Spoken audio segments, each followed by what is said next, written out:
For Action News, I'm Anna Dolosky. The beginning of October for many means the start of Breast Cancer Awareness Month. And although it's difficult to imagine anyone who isn't aware of breast cancer, there are a few things that we should remind you of. Breast cancer isn't fully understood. There may be more than one type, and the life expectancy post-treatment has been increasing. And yet, there is no certain cure. The National Breast Cancer Foundation points out that when detected early, the 5-year survival rate is 98%. Here's ACTRA's Dr. Ruth Kava with more.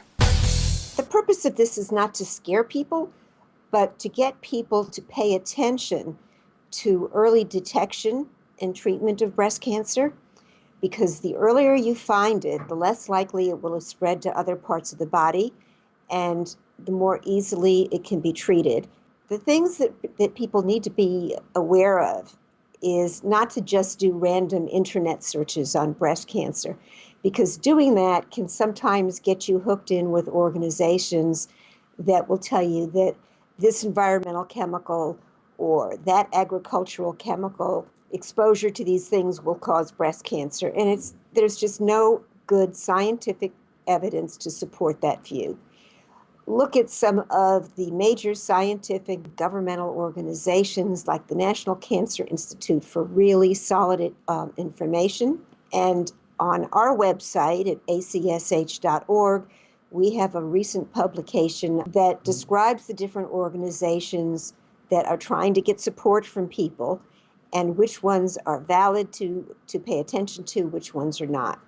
Now, there is some confusion about when a woman should start having regular mammogram screenings, and that information really should be filtered through a person's own family history and personal history.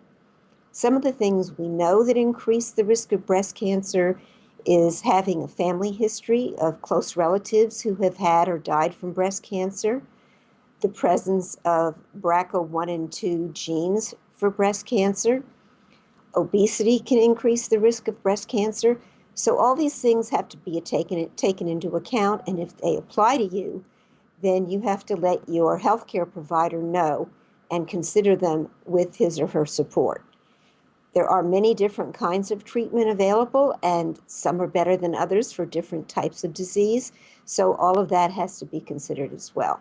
To read this story and others, you can head to our website, action.org. That's acsh.org. And while you're there, don't forget to also sign up for your daily dose of news delivered straight to your inbox. For Action News, I'm Anna Dolosky.